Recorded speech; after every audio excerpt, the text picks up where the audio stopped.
پناہ میں عقیدت و محبت کے ساتھ اپنی اپنی غلامی کا ثبوت دیتے ہوئے درود شریف کا نذرانہ پیش کر لے۔ اللہم صلی علی سیدنا شفیعنا نبینا مولانا وملجانا محمد معدن الجود والکرم وعلى آلہ الکرام وابنہ الکریم وبارک وسلم صلاۃ وسلاما علیک یا رسول اللہ، صلاۃ وسلاما علیک یا حبیب اللہ صلی اللہ تعالی علیہ وآلہ وبارک وسلم۔ ایک مرتبہ آل نبی پر جھوم کر درود شریف پڑھ لیں۔ اللہ رب محمد صلی علیہ وسلم، نحن عباد محمد صلی علیہ وسلم، صلاۃ وسلاما علیک یا رسول اللہ، صلاۃ وسلاما علیک یا حبیب اللہ صلی اللہ تعالی علیہ وسلم۔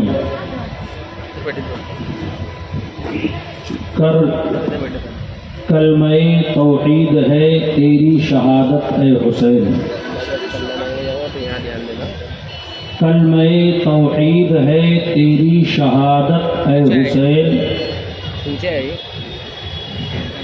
تو نہ ہوتا تو نہ رہ جاتی سیادت اے حسین، اور تیری قربانی نے زندہ کر دیا اسلام کو، تیری قربانی نے زندہ کر دیا اسلام کو، جو رہے گا تا ابد تیری بدولت اے حسین، سبحان اللہ، جو رہے گا تا ابد تیری بدولت اے حسین۔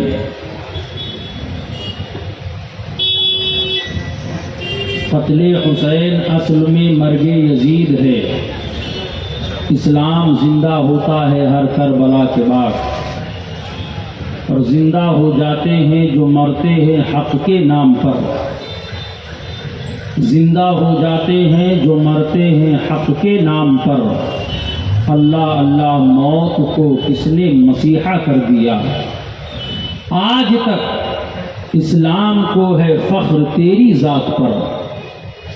آج تک اسلام کو ہے فخر تیری ذات پر، جان دی بیعت نہ کی لیکن یزیدی ہاتھ پر،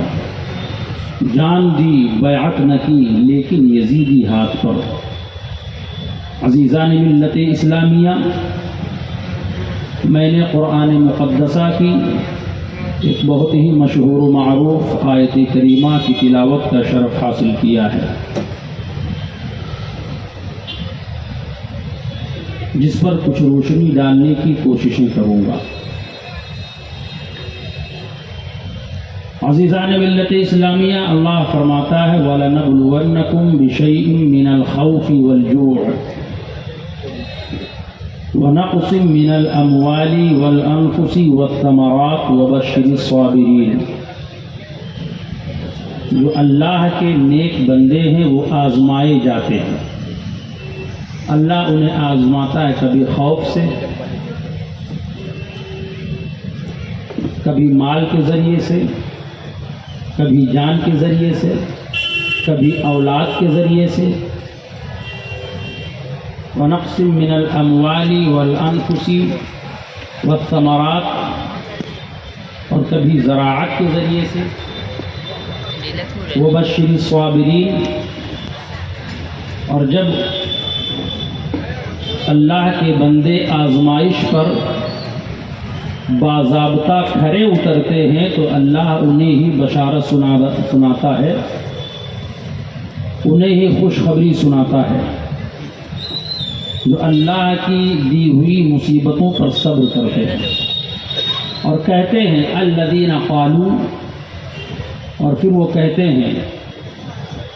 الذین اذا اصابتهم مصیبۃ، اور جو اللہ کی طرف سے مصیبت آتی ہے تو اس مصیبت پر کہتے ہیں قالوا انا للہ و انا الیہ راجعون، بے شک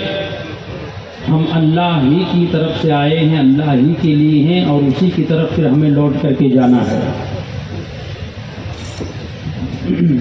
اس آیت کریمہ کو اپنی نگاہوں کے سامنے رکھیے اور میری گفتگو کو سماعت کیجیے۔ میرے عزیزوں اور دوستوں، یہ محفل سیدنا امام علی مقام امام حسین رضی اللہ تعالی عنہ کی محفل ہے، جو شہدائے کربلا کی یاد میں اس محفل کا انعقاد ہوا ہے۔ نبی کریم صلی اللہ تعالی علیہ وسلم امام حسین علی جدہ وعلی آلہ السلام سے بے پناہ محبت فرمایا کرتے تھے۔ میرے عزیزوں اور دوستوں، جب امام حسین رضی اللہ تعالی عنہ کی ولادت باسعادت ہوئی تو حضور نے آپ کا نام شبیر رکھا، جو کہ سریانی زبان میں ہے، اس کا عربی میں ترجمہ ہوتا ہے حسین۔ آپ کے کان میں حضور صلی اللہ علیہ وسلم نے اذان پڑھی، داہنے کان میں اذان اور بائیں کان میں تکبیر۔ 7ویں دن آپ کا عقیقہ ہوا، حضور نے آپ کے بال مبارک کے عوض اس کے وزن کے مطابق چاندی غریبوں اور مسکینوں میں صدقہ کیا۔ پتہ چلا کہ عقیقہ میرے آقا صلی اللہ علیہ وسلم کی سنت مبارکہ ہے۔ عزیزان ملت اسلامیہ، سیدنا امام حسین رضی اللہ تعالی عنہ سے میرے آقا صلی اللہ علیہ وسلم کو اس طرح سے محبت تھی، میرے آقا صلی اللہ علیہ وسلم ارشاد فرماتے تھے، الحسین منی وانا من الحسین، میں حسین سے ہوں اور حسین مجھ سے ہے۔ جس نے حسین سے محبت کی اس نے مجھ سے محبت کی۔ حدیث شریف سنیے، اللہم احبہ فاحبہ، اے اللہ میں اس سے محبت کرتا ہوں، تو بھی ان سے محبت فرما، اور تو ان سے بھی محبت فرما جو حسین سے محبت فرمایا کرتے ہیں۔ میرے آقا صلی اللہ علیہ وسلم نے ارشاد فرمایا، من مات علی حب آل محمد من مات لہ مغفورا، جس نے اہل بیت سے محبت کی اور ان کی محبت ہی میں دنیا سے چلا گیا تو سمجھو کہ اس کی مغفرت ہوئی، بخشایا ہوا ہے۔ امام حسین علی جدہ وعلی آلہ السلام کا وہ مقام ہے، نبی کریم صلی اللہ علیہ وسلم جسے سونگھا کرتے تھے، جس کے بارے میں میرے آقا فرمایا کرتے تھے، الحسن والحسین ہما ریحانۃ من الدنیا، حسن اور حسین میرے لیے دنیاوی پھول ہے، میں ان کو سونگھا کرتا ہوں اور خوشبو لیا کرتا ہوں۔ عزیزان ملت اسلامیہ، وہ سیدنا امام حسین علی جدہ وعلی آلہ السلام کی ذات ہے۔ میرے پیارے آقا صلی اللہ علیہ وسلم کو میرے آقا مولا حسین اتنے عزیز تھے، نبی کریم صلی اللہ علیہ وسلم امام حسین کو اپنے گود میں بٹھا کر کے اور پیار فرمایا کرتے تھے۔ کبھی امام حسین کے پیشانی کو بوسہ دیا کرتے تھے، کبھی امام حسین کے چہرے کو چوما کرتے تھے۔ اللہ اکبر! میرے آقا صلی اللہ علیہ وسلم حالت سجدہ میں ہوتے، امام حسین آ کر کے پشت نبی پر سوار ہو جاتے، میرے آقا اپنے سجدے کو طول فرما دیا کرتے تھے، میرے آقا اپنے سجدے کو لمبا فرما دیا کرتے تھے۔ وہ میرے آقا امام حسین علی جدہ وعلی آلہ السلام کی ذات بابرکات ہے۔ نبی کریم صلی اللہ علیہ وسلم ایک مرتبہ میرے آقا صلی اللہ علیہ وسلم امام حسین کو اپنی گود میں لے کر کے اور اپنے صاحبزادے حضرت ابراہیم کو اپنے گود میں لے کر کے،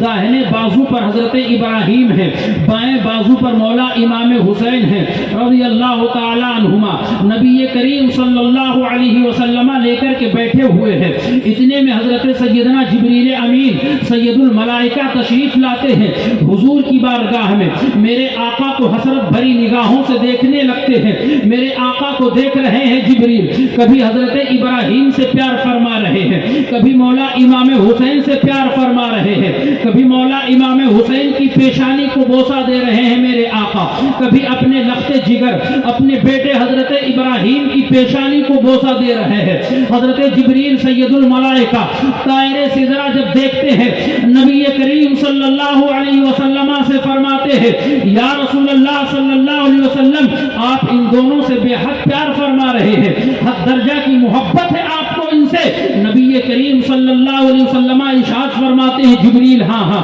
میں ان کو بہت عزیز رکھتا ہوں, میں ان سے محبت کرتا ہوں. جبریل امین طائر سدرہ کہنے لگے یا رسول اللہ ان دونوں شہزادوں کو پروردگار عالم ایک جگہ جمع نہیں ہونے دے گا, آپ ان دونوں میں سے کسی ایک کا انتخاب کر لیجئے, آپ ان دونوں میں سے کسی ایک کو چن لیجئے. جس کو آپ چنیں گے وہ دنیا میں باقی رہے گا, اور جس کو آپ نہیں چنیں گے اللہ اس کو بھلا لے گا. عزیزان ملت اسلامیہ, اب نبی کریم صلی اللہ علیہ وسلم کی محبت پر قربان جاؤ اور میرے آقا امام حسین کی فضیلت دیکھو. میرے آقا صلی اللہ علیہ وسلم کبھی اپنے لخت جگر اپنے حقیقی بیٹے حضرت ابراہیم کو دیکھتے ہیں, کبھی حضرت امام حسین کو چہرے کو دیکھتے ہیں, کبھی میرے آقا صلی اللہ علیہ وسلم حضرت ابراہیم کو حسرت بھری نگاہوں سے دیکھ رہے ہیں, کبھی محبت بھری نگاہوں سے مولا امام حسین کو دیکھ رہے ہیں. آخرکار نتیجہ اس بات پر نکلا, میرے آقا فرماتے ہیں کہ اگر حضرت ابراہیم کو رب بلا لیتا ہے تو صرف مجھے صدمہ ہوگا اور خدیجہ کو صدمہ ہوگا, لیکن اگر حضرت امام حسین کا میں انتخاب کرتا ہوں اور امام حسین رضی اللہ تعالی عنہ کو انتخاب نہ کرتا ہوں, حضرت ابراہیم کا انتخاب کر لیتا ہوں, تو اس سے حضرت علی کو بھی تکلیف ہوگی, اس سے حضرت فاطمہ کو بھی تکلیف ہوگی, امام حسن کو بھی تکلیف ہوگی, اس کے ساتھ ساتھ مجھے بھی تکلیف ہوگی, سیدہ خدیجہ کو بھی تکلیف ہوگی. اللہ اکبر. نبی کون و مکان صلی اللہ علیہ وسلم نے ارشاد فرمایا اے جبریل میں نے اپنے نواسے امام حسین کا انتخاب فرما لیا ہے اور امام حسین کی ذات پر اپنے بیٹے ابراہیم کو قربان کر دیا ہے. وہ مقام و مرتبہ تھا مولا امام حسین علی جدہ وعلی آلہ السلام کا, جس کے بارے میں میرے آقا فرماتے تھے اے لوگو حسین مجھ سے ہے, میں حسین سے ہوں, سن لو حسین میرا بیٹا بھی ہے اور میرا نواسا بھی ہے. نعرے تکبیر, نعرے رسالت, عظمت امام حسین, نعرے حیدری, نعرے حیدری,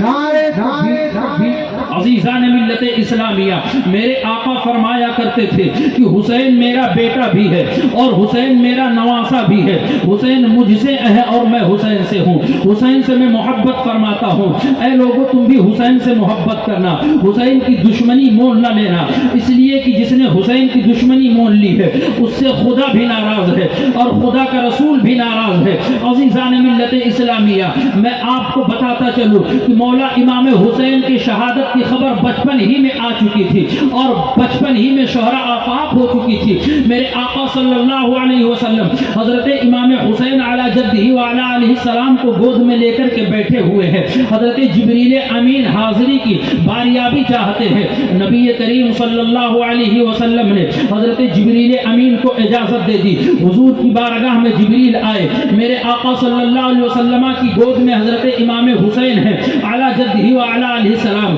حضور صلی اللہ علیہ وسلم حسین کو اپنے گود میں لے کر کے بیٹھے ہوئے ہیں. حضرت جبریل امین فرماتے ہیں یا رسول اللہ صلی اللہ علیہ وسلم آپ اپنے اس نواسے سے حد درجہ کی محبت فرماتے ہیں. یا رسول اللہ آپ کی امت ایک زمانہ آئے گا کہ آپ کی امت آپ کے نواسے کو شہید کر دے گی. نبی کریم صلی اللہ علیہ وسلم نے جب اتنا سنا, مورخین بیان فرماتے ہیں کہ میرے آقا کے آنکھوں سے آنسو جاری ہو گئے. میرے آقا اتنا روئے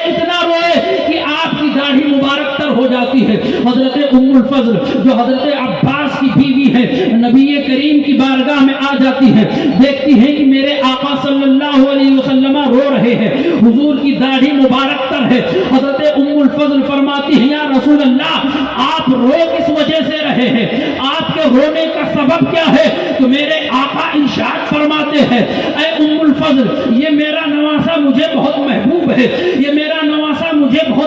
ہے، لیکن ایک وقت ایسا آئے گا کہ ارض طف میں یعنی میدان کربلا میں میری ہی امت جو میرا کلمہ بھی پڑھتی رہی ہوگی، نماز بھی پڑھ رہی ہوگی، رکوع سجدہ بھی کر رہی ہوگی، زکوٰۃ بھی ادا کر رہی ہوگی، اللہ کا ذکر بھی ادا کر رہی ہوگی، لیکن میری امت ایک وقت ایسا آئے گا کہ میرے نواسے کو شہید کر دے گی۔ اللہ اکبر! میرے آقا فرماتے ہیں بس اس وجہ سے میں رو رہا ہوں۔ اللہ اکبر! ذرا آپ سوچو کہ شہادت کی خبر پا کر کے جب مصطفیٰ اتنا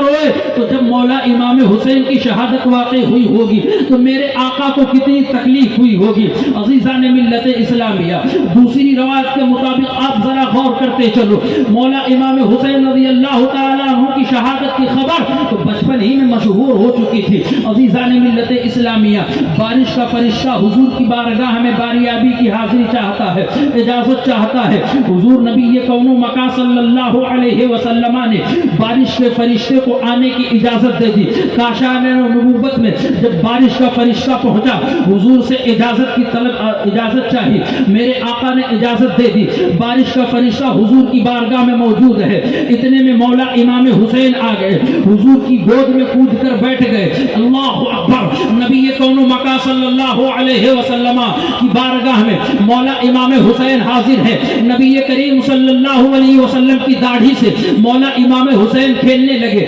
داڑھی مبارک میں کبھی اپنی انگلی کو ڈالتے ہیں، کبھی حضور کے لبہائے مبارک سے اپنی انگلی کو ٹچ کرتے ہیں، کبھی داڑھی مبارک میں اپنی انگلی کو ڈالتے ہیں۔ مولا امام حسین حضور کی داڑھی سے کھیل رہے ہیں۔ بارش کے فرشتے نے دیکھا تو کہا یا رسول اللہ، یہ نواسہ آپ کو بہت عزیز ہے، یہ نواسہ آپ کو بہت پیارا ہے۔ تو نبی کون و مکان صلی اللہ علیہ وسلم نے ارشاد فرمایا، اے بارش کے فرشتہ سن، میں اس اپنے نواسے کو بڑا محبوب رکھتا ہوں، اس سے بہت پیار فرماتا ہوں، اس سے بڑی عقیدت رکھتا ہوں، اس لیے کہ میں نے اپنے بیٹے کو دے کر کے اس کو اپنے نواسے کو قبول کیا ہے۔ عزیزان ملت اسلامیہ، بارش کا فرشتہ کہنے لگا یا رسول اللہ، آپ کی امت آپ کے نواسے کو ارض طف میدان کربلا میں شہید کر دے گی۔ یا رسول اللہ اگر آپ اجازت دیں، یا رسول اللہ اگر آپ کی اجازت ہو تو میں وہاں کی مٹی لا کر کے آپ کی بارگاہ میں پیش کر دوں۔ حضور نبی کریم صلی اللہ علیہ وسلم کی اجازت سے وہ فرشتہ میدان کربلا کی مٹی لا کر کے نبی کون و مکہ کی بارگاہ میں پیش کر دیتا ہے اور کہتا ہے یا رسول اللہ یہ مٹی اپنے پاس رکھیے۔ نبی کون و مکہ نے اس مٹی کو حضرت ام سلمہ کے حوالے کر دیا۔ ام سلمہ اس مٹی کو ایک شیشی میں محفوظ کر لیتی ہے۔ میرے آقا فرمانے لگے اے ام سلمہ، اس مٹی کو اپنے پاس محفوظ کرنا، جب یہ مٹی خون بن جائے گی تو سمجھ لینا کہ میرا پیارا نواسہ میدان کربلا میں شہید ہو گیا ہے۔ اللہ اکبر! حضرت ام سلمہ فرماتی ہے جب مولا امام حسین کی شہادت میدان کربلا میں ہوئی تو میں نے دیکھا کہ وہ مٹی خون بن چکی ہے۔ اس سے نبی کے علم غیب کا پتہ چلتا ہے کہ نبی کے علم غیب کا مقام کیا تھا۔ اللہ کے رسول کو اللہ نے علم غیب سے نوازا تھا کہ حضور نبی کریم صلی اللہ علیہ وسلم 50 سال بعد جو واقعہ ہونے والا ہے اس کی خبر میرے آقا پہلے ہی سے دے رہے ہیں۔ اسی لیے تو میرے آقا امام اہل سنت فرماتے ہیں اور کوئی غیب کیا تجھ سے نہا ہو بھلا، جب نہ خدا ہی جھکا تم پہ کروڑوں درود۔ سبحان اللہ! نعرے تکبیر، نعرے رسالت، فیضان امام علی مقام، فیضان امام حسین، نعرے حیدری، نعرے حیدری، نعرے حیدری۔ نبی کریم صلی اللہ علیہ وسلم نے مولا امام حسین علی جدہ وعلی علیہ السلام کی شہادت کی خبر پہلے ہی دے دی تھی۔ عزیزان ملت اسلامیہ، اب یہاں پر رک کر کے ایک بات کی اور وضاحت کرتا چلوں۔ کچھ لوگ کہتے ہیں کہ نبی کریم صلی اللہ علیہ وسلم کو کسی چیز کا اختیار ہی نہیں ہے۔ زور سے بولو معاذ اللہ رب العالمین! حضور کو کسی چیز کا اختیار نہیں، معاذ اللہ رب العالمین۔ اگر حضور کو اختیار ہوتا تو میدان کربلا میں اپنے نواسے کو بچانے کے لیے دعا کر دیتے، تو امام حسین کی شہادت واقع نہ ہوتی۔ اگر حضور کو اختیار ہوتا تو حضور کا کنبہ میدان کربلا میں شہید نہ ہوتا۔ میں آپ سے پوچھنا چاہتا ہوں، نبی کریم صلی اللہ علیہ وسلم کو جب امام حسین علی جدہ وعلی علیہ السلام کی شہادت کی خبر دی گئی تو کیا حضور نے ان کو بچانے کے لیے دعا فرمائی؟ میرے آقا نے دعا نہیں فرمائی۔ نبی کریم صلی اللہ علیہ وسلم نے حضرت امام حسین کے شہادت کی خبر سنی لیکن آپ نے دعا نہ فرمائی۔ اس میں ایک راز پنہا ہے، اس میں ایک حقیقت چھپی ہوئی ہے۔ عزیزان ملت اسلامیہ، میرے آقا نے تو امام حسین کو بچانے کے لیے آپ نے دعا ہی نہ فرمائی۔ کس لیے دعا نہ فرمائی؟ آپ تاریخ کے اوراق کی روگردانی کرو۔ مولا امام حسین رضی اللہ تعالیٰ عنہ کی شہادت ہونی تھی، اس لیے کہ اللہ کے رسول سید عالم صلی اللہ علیہ وسلم نے لوگوں کو خبر دی تھی کہ میرا نواسہ حسین کربلا کے میدان میں شہید کر دیا جائے گا۔ عزیزان ملت اسلامیہ، میں آپ کے ذہن و دماغ کو صاف کر دینا چاہتا ہوں۔ کچھ لوگ یہ کہتے ہیں کہ جو ولی ہوتا ہے باکرامت ہوتا ہے، یہ سنی من گھڑت روایت پیش کرتے ہیں۔ اگر مولا امام حسین رضی اللہ تعالیٰ عنہ کا مقام و مرتبہ اتنا ہی بڑا تھا تو مولا امام حسین نے اپنے 72 نفوس قدسیہ کو بچایا کیوں نہیں؟ مولا امام حسین نے اپنے بچنے کی دعا کیوں نہ کی؟ لوگوں کو بچانے کی دعا کیوں نہ کی؟ تو میں آپ کے ذہن و دماغ کو صاف کر دینا چاہتا ہوں کہ مولا امام حسین اگر اپنے آپ کو بچانا چاہتے، مولا امام حسین اگر علی اکبر کی جوانی کو بچانا چاہتے، مولا امام حسین اگر ننھے علی اصغر کو بچانا چاہتے، مولا امام حسین اگر قاسم کو بچانا چاہتے تو وقتی طور کے لیے یزید کی بیعت کر لیتے، وقتی طور کے لیے یزید کی بیعت کر لیتے۔ اس کے بعد میں جب آپ کو میجورٹی حاصل ہو جاتی تو بیعت ترک کر دیتے۔ امام حسین کا کوئی ایک بال بیٹا نہ کر سکتا۔ لیکن عزیزان ملت اسلامیہ، ایک تاریخی جملہ دے رہا ہوں جس کو اپنی دل کی تختی پر نوٹ کر لینا۔ میرے آقا امام حسین نے، میرے امام حسین نے اپنے جان کے بچانے کی دعا نہیں فرمائی ہے۔ میرے آقا امام حسین کربلا کے میدان میں اپنے آپ کو بچانے نہیں گئے تھے بلکہ اپنی شہادت دے کر کے دین اسلام کو بچانے گئے تھے۔ آپ اپنی شہادت دے کر کے اسلام کی بقا کو بچانے کے لیے گئے تھے۔ میرے آقا امام حسین کا وہ مرتبہ ہے کہ جان دی بیعت نہ کی لیکن یزیدی ہاتھ پر آج تک اسلام کو ہے فخر تیری ذات پر، جان دی بیعت نہ کی لیکن یزیدی ہاتھ پر، اور میدان کربلا سے لے کر کے روئے زمین کا چپا چپا آج بھی یہ پکار کر کہتا ہے کہ انسان کو بیدار تو ہو لینے دو، ہر قوم پکارے گی کہ ہمارے ہیں حسین۔ نعرے تکبیر، نعرے رسالت، عظمت امام حسین، عظمت امام حسین، نعرے حیدری، نعرے حیدری، نعرے حیدری، نعرے تکبیر۔ مولا امام حسین علی جدہ وعلی علیہ السلام خود کو بچانے کے لیے گئے تھے۔ مولا امام حسین کربلا کے میدان میں گئے تھے تو اپنے آپ کو بچانے کے لیے نہیں۔ مولا امام حسین علی جدہ وعلی علیہ السلام کیوں کربلا گئے تھے؟ وجہ کیا تھی؟ اس لیے کہ نبی کریم صلی اللہ علیہ وسلم کے دین حق کو بچانا تھا۔ میں نظم کے ذریعے سے مولا امام حسین علی جدہ وعلی علیہ السلام کے مقصد کو بیان کرنا چاہتا ہوں۔ درود پاک پڑھنے اللہم صلی علی سیدنا شفیعنا نبینا مولانا ومنجانا محمد معدن الجود والکرم وعلی آلہ الکرام وابنہ الکریم وبارک وسلم۔ صلاۃ و سلام علیک یا رسول اللہ، صلاۃ و سلام علیک یا حبیب اللہ صلی اللہ علیہ وسلم۔ شاعر کہتا ہے کہ دین کو بچانا تھا، دین کو بچانا تھا، کربلا حسین آئے، دین کو بچانا تھا، کربلا حسین آئے، دین کو بچانا تھا،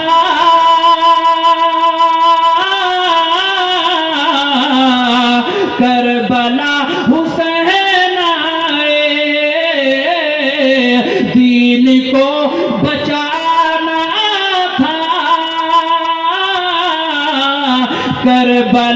حسین آئے، ظلم کو مٹانا تھا، ظلم کو مٹانا تھا، کربلا حسین آئے، ظلم کو مٹانا تھا، کربلا حسین آئے، اور نانا جان سے بچپن میں کیا تھا جو وعدہ، نانا جان سے بچپن میں کیا تھا جو وعدہ، بس وہی نبھانا تھا، بس وہی نبھانا تھا، کربلا حسین آئے، بس وہی نبھانا تھا، کربلا حسین آئے، اور حر کو نعرے دوزخ سے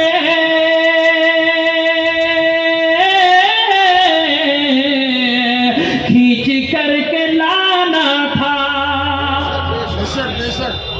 مطلب کہ بولیے حر کو نعرے دوزخ سے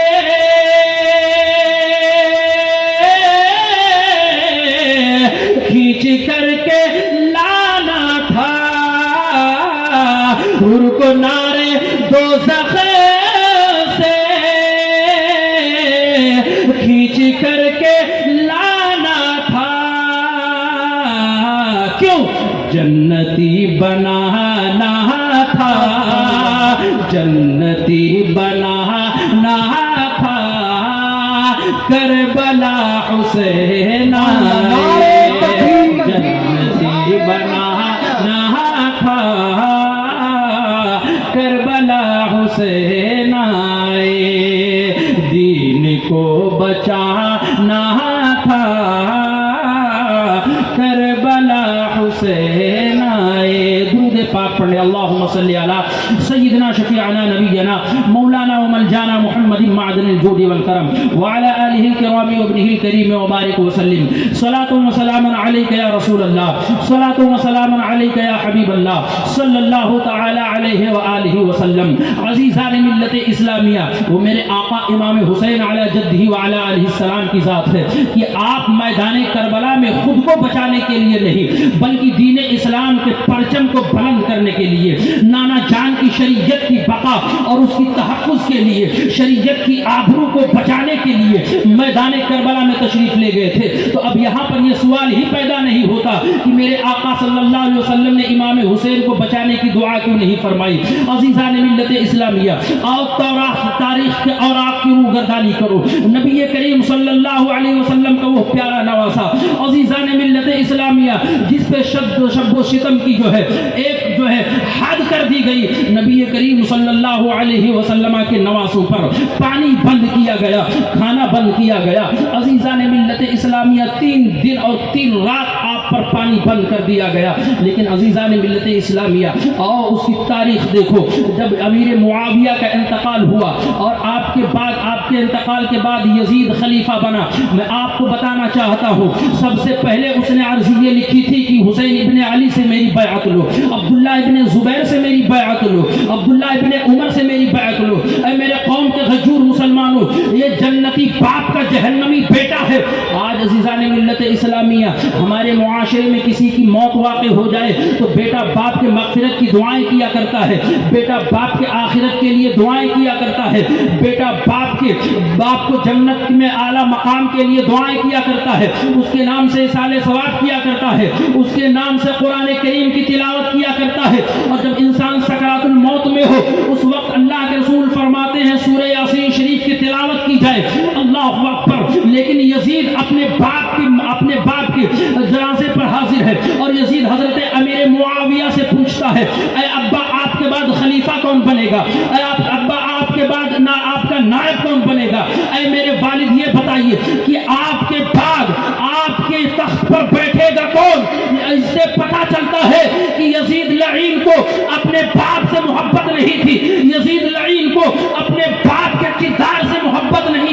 یزید کو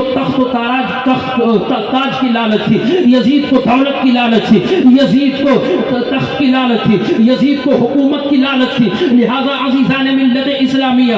یزید نے یہ سوال کیا حضرت امیر معاویہ سے۔ اب حضرت امیر معاویہ کا جواب سنو اور اپنے ایمان کو تازگی بخشو۔ وہ صحابی رسول حضرت امیر معاویہ فرماتے ہیں اے یزید سن، بر وقت تو ہی خلیفہ بنایا جاتا ہے، لیکن یاد رکھ جب امام حسین تیرے پاس پہنچ جائے اور امام حسین کے آنے کی خبر تجھے مل جائے تو خلافت امام حسین کے سپرد کر دینا، اس لیے کہ خلافت ان کے گھر کی ہے، سیادت ان کے گھر کی ہے، خلافت ان کے گھر کی ہے، سیادت ان کے گھر کی ہے، حکومت ان کے گھر کی ہے، فضیلت ان کے گھر کی ہے۔ عزیزان ملت اسلامیہ، اور تاریخ کے اوراق کو پلٹو، لیکن یزید بدبخت، یزید لعین، جو صبح قیامت تک اس پر لعنت بھیجی جاتی رہے گی اور لعنت صبح قیامت تک یزید پر حسینی بھیجتے رہیں گے۔ عزیزان ملت اسلامیہ، فوراً اس نے خط لکھا اور خط میں یہ تحریر کیا کہ سب سے پہلے مدینہ کے گورنر ولید بن عقبہ کے پاس میرے خط کو پہنچایا جائے۔ ولید بن عقبہ سے کہا جائے کہ اے ولید بن عقبہ، سب سے پہلے حسین ابن علی سے میری بیعت لی جائے۔ اے ولید بن عقبہ، عبداللہ ابن زبیر سے بیعت لی جائے، عبداللہ ابن عمر سے بیعت لی جائے، اس لیے کہ اس وقت یہ صحابی رسول بہت معتبر اور خاص تھے۔ اگر یہ بیعت کر لیتے، اگر یہ بیعت قبول کر لیتے تو تمام لوگ بیعت کر لیتے۔ امام حسین نے بیعت کیوں نہیں کیا؟ اگر چاہتے تو وقتی طور کے لیے بیعت کر لیتے، لیکن امام حسین رضی اللہ تعالیٰ عنہ نے بیعت اس لیے نہیں کی۔ یزید ظالم و جابر تھا، یزید فاسق و فاجر تھا۔ تاریخ طبری میں علامہ طبری لکھتے ہیں کہ یزید شراب نوشی میں بہت دھت تھا۔ یزید نے یہاں تک تو حد کر دی تھی کہ معاذ اللہ رب العالمین کون سا ایسا گناہ تھا تو جو اس کے دور حکومت میں نہیں ہو رہا تھا۔ سگی بہن سے نکاح کو جائز قرار دے دیا تھا اس نے، معاذ اللہ رب العالمین، جو فاسق و فاجر تھا۔ مولا امام حسین اگر اس وقت یزید کی بیعت کر لیتے تو تمام امت مسلمہ کے لیے حجت بن جاتی اور یہ دلیل بن جاتی کہ جب امام حسین نے ایک فاسق و فاجر کی بیعت کر لی تو ہمیں بیعت کرنے میں کیا جاتا ہے۔ اس لیے میرے آقا امام حسین نے یزید کی بیعت نہ کی اور دنیا والوں کو یہ پیغام دے دیا کہ امام حسین کبھی فاسق و فاجر کی بیعت نہیں کریں گے، اس لیے یہ جان جاتی ہے تو جانے دو، لیکن مصطفیٰ کی شریعت پر آنچ آ جائے یہ کبھی امام حسین قبول نہیں کر سکتے۔ اللہ اکبر۔ پھر ولید بن عقبہ نے مولا امام حسین کو بلایا اور کہا امام حسین آپ یزید کی بیعت کرو، یزید کو اپنا خلیفہ مان لو۔ امام حسین نے فرمایا کہ کس وجہ سے بیعت کر لوں، ذرا اس کی وضاحت تو کر۔ بیعت اس کی جاتی ہے جو نسب میں اعلیٰ ہو،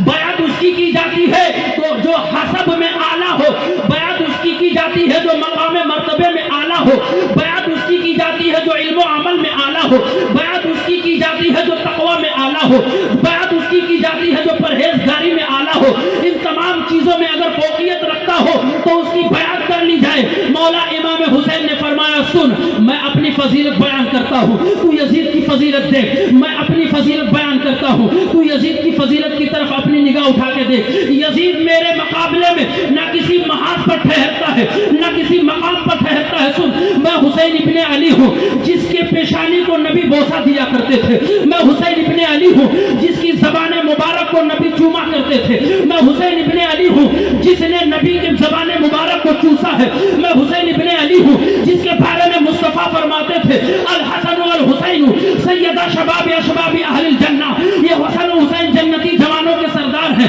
جنت کی سرداری کا خطاب مصطفیٰ جان رحمت نے ہمیں دیا ہے، جنت کے نوجوانوں کے سردار ہونے کا خطاب نبی کونو مکہ نے ہمیں دیا ہے۔ سن، یزید کی ماں کا جائزہ لے، میری ماں کا جائزہ لے۔ میرے ماں کے جیسی یزید کی ماں نہیں، میرے باپ کے جیسا یزید کا باپ نہیں، میرے نانا کے جیسا یزید کا نانا نہیں، میرے نانی کے جیسے یزید کی نانی نہیں، میرے دادا کے جیسا یزید کا دادا نہیں، اور میرے دادی کے جیسے یزید کی دادی نہیں۔ کسی بھی مقام پر، کسی بھی محاذ پر حسین میرے سامنے ٹکتا نہیں ہے، ٹھہرتا نہیں ہے۔ میں حسب و نسب میں حسین فرما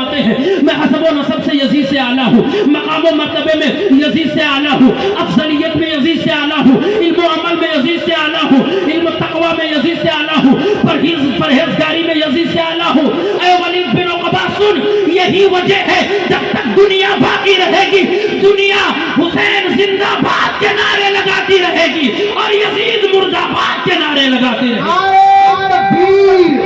نعرے رسالت، عظمت امام حسین، عظمت شہدائے کربلا، نعرے حیدری، نعرے حیدری، نعرے حیدری۔ میرے آقا امام حسین نے فرمایا اگر تو مجھے قتل بھی کر دے تو جب تک دنیا باقی رہے گی میرا ہی نعرہ لگے گا، میرے ہی قصیدے پڑھے جائیں گے۔ عزیزان ملت اسلامیہ، میرے آقا امام حسین نے بیعت نہیں کیا، آپ لوٹ آئے، کہا کل اس کا جواب دوں گا، جب میں کسی نتیجے پر پہنچوں گا تو اس کا جواب دوں گا۔ مروان بن حکم جس پر میرے آقا صلی اللہ علیہ وسلم نے لعنت فرمائی تھی اور فرمایا تھا گرگٹ کا بیٹا گرگٹ ہے، وہ اس وقت نائب وزیر تھا وہاں کا۔ مروان بن حکم نے کہا آپ نیاز تھوڑا رک کر کے بانٹا کریں، اس لیے ڈسٹرب ہوتا ہے، آپ بیچ میں نیاز بانٹنے لگتے ہیں پھر جو ہے مزاج خراب ہو جاتا ہے۔ رک جائیے، یا تو نیاز سب سے پہلے بانٹ دیجیے یا نیاز جلسے کے اختتام پر بانٹیے، ڈسٹرب کر دیتے ہیں خالی۔ درود شریف پڑھیے، اللہم صلی علیہ۔ بیٹھ جائیے، جب محفل کا اختتام ہوگا تو نیاز بٹے گی، بیٹھ جائیے۔ درود شریف پڑھیے، اللہ رب محمد صلی اللہ علیہ وسلم، نحن عباد محمد صلی اللہ علیہ وسلم، صلاۃ و سلام علیک یا رسول اللہ، صلاۃ و سلام علیک یا حبیب اللہ صلی اللہ تعالی علیہ وآلہ وسلم۔ عزیزان ملت اسلامیہ، میرے آقا امام حسین علی جدہ وعلی آلہ السلام نے فرمایا کہ میں ایک فاسق و فاجر کی بیعت نہیں کروں گا۔ مروان بن حکم نے کہا حسین ابن علی سے بیعت لو، ورنہ اگر یہ یہاں سے اس وقت چلے گئے تو پھر ان سے بیعت لینا دشوار ہو جائے گا۔ میرے آقا امام حسین علی جدہ وعلی علیہ السلام رات کی تاریکی میں گھر آئے، اپنے اہل خانہ کو بلایا اور بلانے کے بعد مشورہ کیا۔ آپ نے کہا اے میرے اہل خانہ، اے اہل بیت، اپنا اپنا رخت سفر باندھ لو، ہم مدینہ میں نہیں رہیں گے، ہم ہجرت کر کے مکہ معظمہ جائیں گے۔ اے میری قوم کے غیور مسلمانوں، وہ مدینہ جس کے بارے میں میرے آقا فرماتے ہو من زار قبری وجبت لہو شفاعتی، جس نے میرے روضے انور کی زیارت کر لی، جس نے گنبد خضرا کو دیکھ لیا، اس پر میری شفاعت واجب ہو جاتی ہے۔ میرے آقا فرماتے ہیں وہ مدینہ جس مدینے کی مٹی میں شفا ہے، وہ مدینہ جہاں پر 70,000 فرشتے صبح کو آتے ہو، 70,000 فرشتے شام کو آتے ہو حضور کی بارگاہ میں سلام پیش کرنے کے لیے، حضور کی بارگاہ میں درود پڑھنے کے لیے، اور جو فرشتہ ایک بار آ گیا صبح قیامت تک دوبارہ اس کو آنے کا موقع نہیں ملے گا۔ ارے ہم حسینیوں کا مقام ہے، ہم حسینیوں کی قسمت ہے کہ جب چاہے جہاں سے چاہے کھڑے ہو کر مصطفیٰ پر صلاۃ و سلام پڑھ لے، یہ حسینیوں کا مقام ہے۔ عزیزان ملت اسلامیہ، وہ مدینہ میرے آقا امام حسین علی جدہ وعلی علیہ السلام آ گئے، اپنے کنبے کو بلایا اور بلانے کے بعد کہا اے میرے گھر والوں، اب ہمارا مدینے میں ٹھہرنا بہتر نہیں ہے، ہم اس شہر مصطفیٰ کو چھوڑ رہے ہیں، ہم نبی کون و مکہ صلی اللہ علیہ وسلم کے پیارے شہر مدینۃ الرسول کو چھوڑ رہے ہیں۔ عزیزان ملت اسلامیہ، مولا امام حسین نے رخت سفر باندھنے کا حکم جاری فرما دیا۔ آپ کے اہل خانہ نے، اہل بیت مصطفیٰ نے رخت سفر باندھ لیا۔ 72 نفوس قدسیہ یا کل 82 نفوس قدسیہ نے رخت سفر باندھا۔ عزیزان ملت اسلامیہ، رات کی تاریکی ہے، سارا مدینہ سو رہا ہے، ہر جگہ سنسنی پھیلی ہوئی ہے، لیکن ایک گھرانہ جگ رہا ہے جو اہل بیت مصطفیٰ کا گھرانہ ہے، جو میرے آقا کا گھرانہ ہے، جو میرے نبی کا خانوادہ ہے، وہ جگ رہا ہے۔ پورا مدینہ چین و سکون کی نیند سو رہا ہے، میرے آقا امام حسین جاگ رہے ہیں۔ عزیزان ملت اسلامیہ، رات کی تاریکی ہے، مولا امام حسین علی جدہ وعلی علیہ السلام جب رخت سفر باندھ چکے اور آپ کا قافلہ چلنے کے لیے تیار ہے، اونٹوں پر کجاوے کس دیے گئے، سواریاں تیار ہو جاتی ہیں، بیویاں تیار ہو جاتی ہیں، بچے تیار ہو جاتے ہیں، آپ فرماتے ہیں اے بہن زینب ذرا پہلے چلو نانا جان نبی کریم صلی اللہ علیہ وسلم کے روضے پر حاضری دے کر کے آ جائے، میرے آقا صلی اللہ علیہ وسلم کو آخری سلام پیش کر دے، نبی کے گنبد خضرا کی زیارت کر لے، حضور کی سنہری جالیوں کو دیکھ لے۔ اللہ اکبر کبیرہ، وہ وقت کیا رہا ہوگا، وہ گھڑی کیا رہی ہوگی۔ مفسرین کرام فرماتے ہیں جب مدینے کو میرے آقا امام حسین نے چھوڑا ہے اس وقت آسمان کے فرشتے بھی رو رہے تھے اور جنت کی حوریں بھی رو رہے تھے۔ اللہ اکبر، اس وقت میرے آقا امام حسین علی جدہ وعلی علیہ السلام نبی کے روضے پر گئے، حضور کی مقدس جالیوں کو اپنے ہاتھوں سے پکڑ لیا اور فرمایا نانا جان مجھے آپ کے روضے اطہر کی فضیلت معلوم ہے، نانا جان یہ آپ کا وہی گنبد خضرا ہے کہ جس گنبد خضرا کے سائے میں جو جس نیت سے آ جاتا ہے وہ کبھی خالی نہیں جاتا ہے، نانا جان یہ وہی آپ کا روضہ ہے جہاں بیماروں کو شفا ملتی ہے، یہ وہی آپ کا روضہ ہے جہاں سائلوں کو کبھی واپس نہیں کیا جاتا۔ میرے امام اس کی عکاسی کرتے ہوئے فرماتے ہیں واہ کیا جود و کرم ہے شہ بطحا تیرا،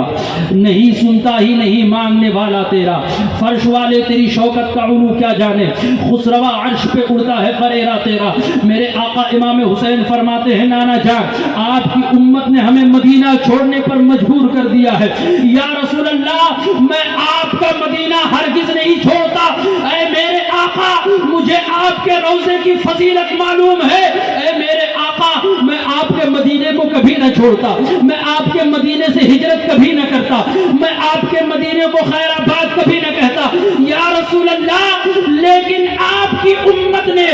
آپ کے نواسے کو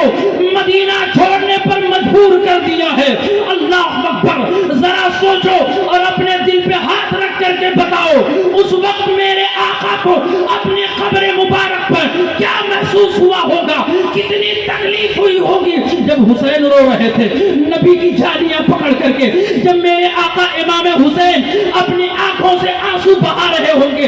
نبی کی مقدس جالیاں پکڑ کر کے آسمان کے فرشتے بھی رو رہے تھے، جنت کی حوریں بھی رو رہی تھی، میرے آقا صلی اللہ علیہ وسلم کی مقدس جالیاں پکڑ کر کے امام حسین فرما رہے تھے اے میرے آقا میں آپ کا مدینہ ہرگز نہ چھوڑتا اگر آپ کی امت نے ہمیں مجبور نہ کیا ہوتا۔ شاعر کہتا ہے کہ چھوڑ کر اب تیرا آستانہ کربلا جا رہا ہوں میں نانا، مچل کے بولو سبحان اللہ، چھوڑ کر اب تیرا آستانہ کربلا جا رہا ہوں میں نانا، چھوڑ کر اب تیرا آستانہ کربلا جا رہا ہوں میں نانا، دین حق میں ہے گردن کٹانا کربلا جا رہا ہوں میں نانا۔ اور میرے آقا امام حسین علی جدہ وعلی علیہ السلام فرماتے ہیں کیا ایک سجدہ میں ایسا کروں گا، ایک سجدہ میں ایسا کروں گا، حشر میں اس کو پورا کروں گا۔ حسینیوں مچل کے بولو سبحان اللہ، ایک سجدہ میں ایسا کروں گا، حشر میں اس کو پورا کروں گا، ایک سجدہ میں ایسا کروں گا، حشر میں اس کو پورا کروں گا، سر قیامت کے دن ہے اٹھانا، سر قیامت کے دن ہے اٹھانا، کربلا جا رہا ہوں میں نانا، سر قیامت کے دن ہے اٹھانا، کربلا جا رہا ہوں میں نانا۔ صل علی سیدنا شفیعنا نبینا مولانا وملجانا محمد معدن الجود والکرم وعلى آلہ الکرام وابنہ الکریم وبارک وسلم صلاۃ و سلام علیک یا رسول اللہ صلاۃ و سلام علیک یا حبیب اللہ صلی اللہ تعالی علیہ وسلم حضرت امام حسین علی جدہ وعلی آلہ السلام مصطفیٰ جان رحمت صلی اللہ علیہ وسلم کے روضہ مطہرہ پر حاضر ہے اور کہتے ہیں نانا جان میرا آخری سلام لے لیجئے اے میرے نانا جان آپ کو حسین کا آخری سلام قبول ہو اللہ اکبر میرے آقا صلی اللہ علیہ وسلم کے روضے کی جانیوں کو امام حسین پکڑ کر کے اور بلک بلک کے رو رہے ہیں عزیزان ملت اسلامیہ رات کی تاریکی ہے میرے آقا امام حسین علی جدہ وعلی آلہ السلام نے نبی کریم صلی اللہ علیہ وسلم کی بارگاہ میں خراج عقیدت پیش کیا آخری سلام پیش کیا روضہ مطہرہ سے نکلے اپنی بہن زینب سے فرمایا بہن زینب چلو امی فاطمہ الزہرا سلام اللہ علیہا کو آخری سلام کہہ دے جنت البقیع کی قبر میں جنت البقیع کا قبرستان میں رات کی تاریکی ہے سب سنسان ہے مدینے والے سو رہے ہیں چین و سکون کی نیند لے رہے ہیں لیکن نبی کا نواسہ جگ رہا ہے نبی کے اہل بیت جگ رہے ہیں میرے آقا امام حسین سیدہ زینب رضی اللہ تعالیٰ عنہ کے ساتھ حضرت فاطمہ رضی اللہ تعالیٰ عنہ سلام اللہ علیہ کی قبر انور پر حاضر ہے گئے اور قبر انور کے پاس بیٹھ کر کے رونے لگے میرے آقا امام حسین فرماتے ہیں اے امی فاطمہ رضی اللہ تعالیٰ عنہ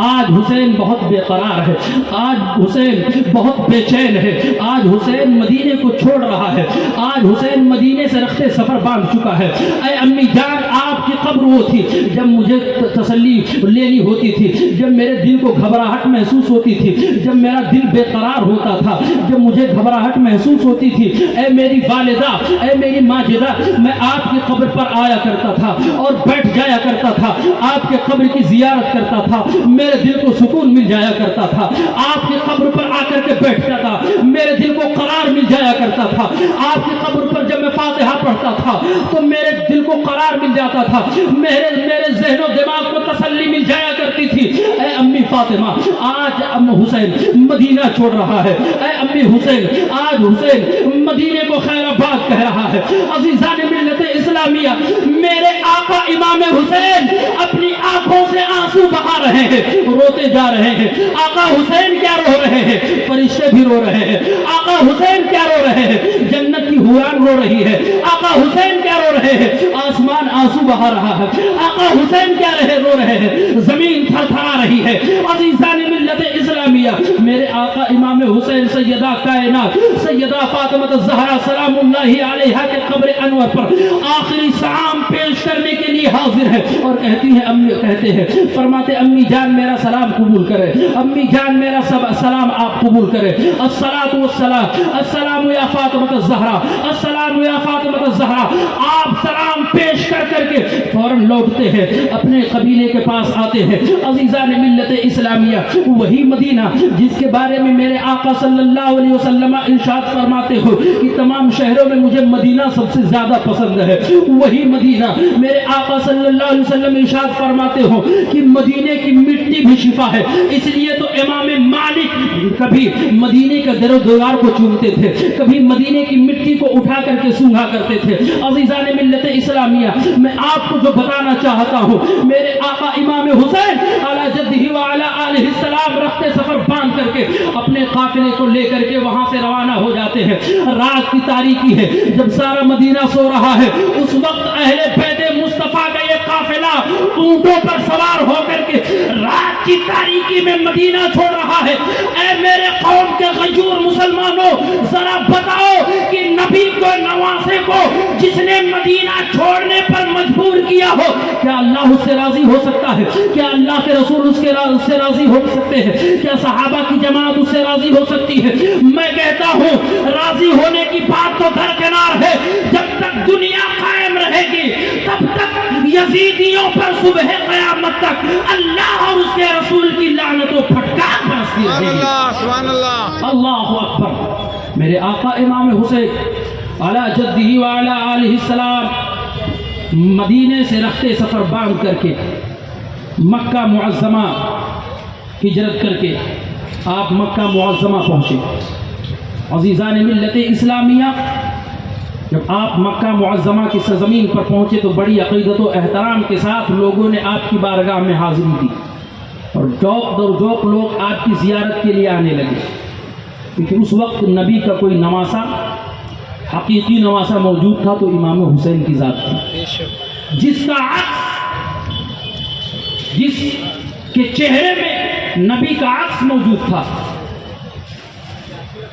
میرے آقا صلی اللہ تعالی علیہ وسلم کا وہ نواسا جب مکہ معظمہ میں پہنچا، میرے عزیزوں اس وقت 3 ذی الحجہ کی تاریخ ہے اور حاجی تمام روئے زمین سے مکہ معظمہ میں حج کے لیے آ رہے ہیں، قافلے در قافلے آ رہے ہیں۔ آپ جب مکہ معظمہ پہنچے، آپ نے سکونت اختیار کیا، اس کے بعد میں آپ نے 3 ذی الحجہ کو رخت سفر باندھا مکہ سے کوفہ کی جانب۔ اب آپ کی بارگاہ میں خطوط در خطوط آتے رہے،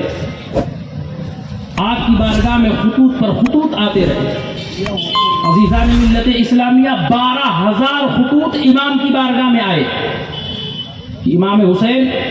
ہم نے یزید کی بیعت کو قبول نہیں کیا ہے، آپ کوفہ تشریف لے آئے، ہم آپ کو اپنا امام اور خلیفہ مانیں گے۔ چونکہ امام حسین کے شہادت کی خبر تو پہلے ہی شہرا آفاق ہو چکی تھی، تمام اجل صحابہ نے آپ کو روکنے کی کوشش کی، جس میں حضرت عبداللہ ابن زبیر تھے، آپ نے روکنے کی کوشش کی، بہت اصرار کیا، لیکن آپ نہیں رکے۔ اس وقت جب حاجی حج کی نیت کر کے احرام باندھ کر کے اپنے ملکوں سے مکہ معظمہ جا رہے تھے حج کرنے کے لیے، تو امام کو اتنی جلدی کیوں تھی؟ آپ نے حج کیوں نہیں کیا اور کوفہ روانہ ہو گئے؟ میرے عزیزوں اور دوستوں، نبی کریم صلی اللہ علیہ وسلم کے وہ پیارے نواسے حضرت امام حسین جو جانتے تھے وہ کوئی نہیں جانتا تھا، اور حضور صلی اللہ علیہ وسلم کی حدیث مبارکہ ہے، حضور فرماتے ہیں کہ ایک زمانہ ایسا آئے گا جب ایک دمبا مکہ معظمہ کی حدود میں قربان کیا جائے گا، جس سے مکہ معظمہ، کعبہ معظمہ کی حرمت پامال کی جائے گی۔ تو حضرت امام حسین فرماتے ہیں کہ اس سے بہتر ہے کہ میں کعبہ کے حدود سے باہر شہید کیا جاؤں۔ جب خطوط در خطوط امام علی مقام رضی اللہ تعالیٰ عنہ کی بارگاہ میں پہنچنے شروع ہو گئے، تو سب سے پہلے امام حسین علیہ جدہ وعلیہ علیہ السلام نے اپنے چچا زاد بھائی حضرت مسلم بن عقیل رضی اللہ تعالیٰ عنہ کو اپنا نائب بنا کر کے کوفہ بھیجا اور خط لکھا کہ تم لوگوں کے پرزور اسرار کے بعد اور تمام تر خطوط کے برآمد ہونے کے بعد میں نے یہ فیصلہ کیا ہے کہ میں اپنے بھائی حضرت مسلم بن عقیل کو کوفہ بھیج رہا ہوں۔ تم لوگ مسلم بن عقیل کے ہاتھ پر میری بیعت کرنا، اور اگر مسلم بن عقیل رضی اللہ تعالیٰ عنہ نے مجھے خط لکھا، وہاں کے حالات سازگار ہوئے، تو میں بھی عن قریب بہت جلد کوفہ آنے والا ہوں۔ مسلم بن عقیل رضی اللہ تعالیٰ عنہ کوفہ کے سفر کا ارادہ کر کے چل دیتے ہیں۔ آپ کے ساتھ آپ کے 2 ننھے بچے ہیں، ایک کا نام محمد ہے، ایک کا نام ابراہیم ہے۔ ایک کی عمر 7 سال کی ہے، ایک کی عمر 8 یا 10 سال کی ہے۔ یہ دونوں شہزادے اپنے باپ کے ساتھ مسلم بن عقیل رضی اللہ تعالیٰ عنہ کے ساتھ کوفہ پہنچے، اور جب آپ کوفہ پہنچے مسلم بن عقیل رضی اللہ تعالیٰ عنہ، اس وقت کوفے کے لوگوں نے آپ کے ہاتھ پر بیعت لینی شروع کر دی۔ حضرت امام مسلم بن عقیل رضی اللہ تعالیٰ عنہ مختار بن ابو عبید کے مکان پر قیام فرماتے ہیں، کوفے کے لوگ آپ کی بارگاہ میں جوق در جوق آنا شروع ہو جاتے ہیں، قافلہ در قافلہ آنا شروع ہو جاتے ہیں۔ عزیزان ملت اسلامیہ، مورخین بیان فرماتے ہیں کہ حضرت مسلم بن عقیل رضی اللہ تعالیٰ عنہ کے ہاتھ پر 40,000 کوفیوں نے بیعت کی تھی۔ عزیزان ملت اسلامیہ، حضرت مسلم بن عقیل رضی اللہ تعالیٰ عنہ نے جب دیکھا کہ یہاں کے حالات سازگار ہیں، یہاں کے حالات پرامن ہیں، یہاں کی فضا پرامن ہے، تو فوراً آپ نے حضرت امام حسین اعلیٰ جدہ و اعلیٰ علیہ السلام کی بارگاہ میں خط لکھا کہ اے میرے پیارے آقا امام حسین، آپ کوفہ تشریف لے آئیں، یہاں کے لوگ آپ کے چاہنے والے ہیں، یہاں کے لوگ آپ کے ماننے والے ہیں، آپ کے ایک اشارے پر یہاں کے لوگ جان قربان کر دیں گے۔ لیکن کیا کسی کو خبر تھی؟ جو مرضی مولا تھی، مرضی مولا تو یہ تھی کہ میرے نبی کا نواسہ میدان کربلا میں شہید کیا جائے گا، مرضی مولا یہ تو یہ تھی کہ اہل بیت کا خاندان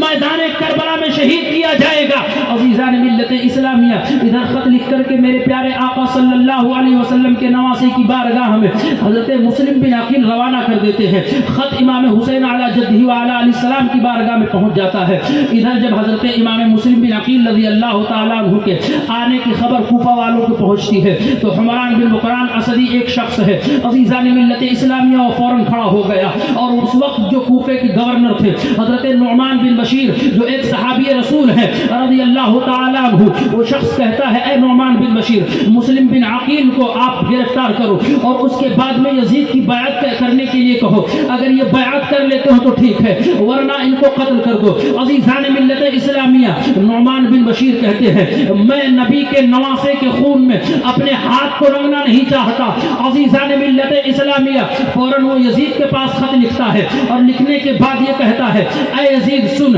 یہاں پر امام حسین کے نام کی بیعت لی جا رہی ہے، یہاں پر امام حسین رضی اللہ تعالیٰ عنہ کو خلیفہ مانا جا رہا ہے، اگر ایسا ہی چلتا رہا تو تیری حکومت ایک دن گر جائے گی، تجھے تخت و تاراج کر دیا جائے گا۔ فوراً یزید نے وہاں سے ایک خط، ایک رقعہ لکھا، اس میں یہ لکھا ہوا تھا کہ مسلم بن عقیل سے میری بیعت لی جائے، اور اگر امام حسین کوفہ آ جاتے ہیں تو ان سے بھی میری بیعت لی جائے، اگر وہ میری بیعت کو قبول کر لیتے ہیں تو ٹھیک ہے ورنہ ان کو قتل کر دیا جائے۔ عزیزان ملت اسلامیہ، یہ ناپاک سازش تھی یزید کی۔ جو لوگ کہتے ہیں آج بھی کچھ لوگ یزید کو رضی اللہ تعالیٰ عنہ لکھنے میں شرم نہیں آتی ان کو، ایسے بے غیرت لوگ ہیں جو یزید کو امیر المومنین کہتے ہیں، کیسے بے غیرت لوگ ہیں جو یزید کو رضی اللہ تعالیٰ عنہ کہتے ہیں، کیسے بے غیرت لوگ ہیں جو یزید کو امیر المومنین کہتے ہیں۔ میں کہتا ہوں ارے نادانو، یزید کے ہاتھ میں آل مصطفیٰ کے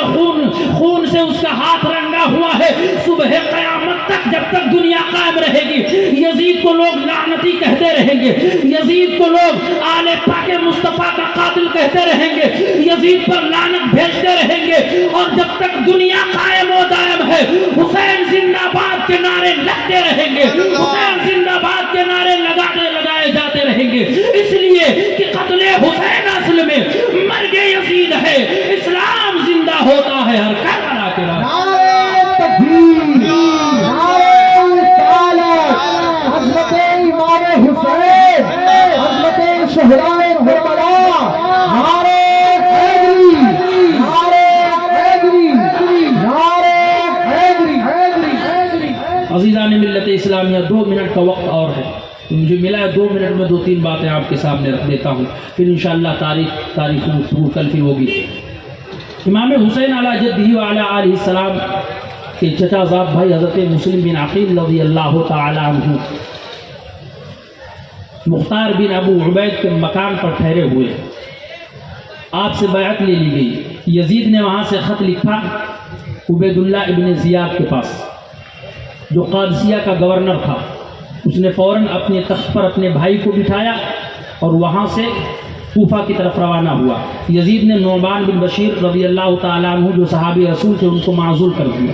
اور وہاں کا گورنر عبید اللہ ابن زیاد کو بنایا، جو بہت بڑا ظالم اور سفاک شخص تھا، جو بدنہاد شخص تھا، جس پر اللہ اور اس کے رسول کی لعنت ہو، کروڑ بار لعنت ہو۔ عزیزان ملت اسلامیہ، فوراً وہ آیا، وہاں سے رخت سفر باندھا تو وہ مکاری اس کی دیکھیے، عیاری دیکھیے اس کی۔ جب وہ وہاں سے چلا، رات کی تاریکی میں چلا، اور جب کوفے میں داخل ہوا تو وہ بھی رات کی تاریکی تھی، وہ قادسیہ والے راستے سے داخل نہیں ہوا، وہ اس راستے سے داخل ہوا جو مدینہ طیبہ سے، مکہ معظمہ سے، حجازی راستہ تھا، جو حجاز سے راستہ کوفے میں آتا تھا، اس راستے سے داخل ہوا، اور جب داخل ہوا تو کھلے عام داخل نہیں ہوا، چہرے پر نقاب ڈھکا ہوا ہے۔ رات بھروسہ کیا تھا اس پر کما حق ہو، وہ کھڑے اترے نہیں۔ اللہ تبارک و تعالی ہم تمامی حاضرین کو امام حسین کی محبت میں جلائے۔ اور امام حسین سے بے پناہ عشق کرنے کی توفیق و رفیق عطا فرمائے۔ وقت ہو چکا ہے، اشارہ مل چکا ہے۔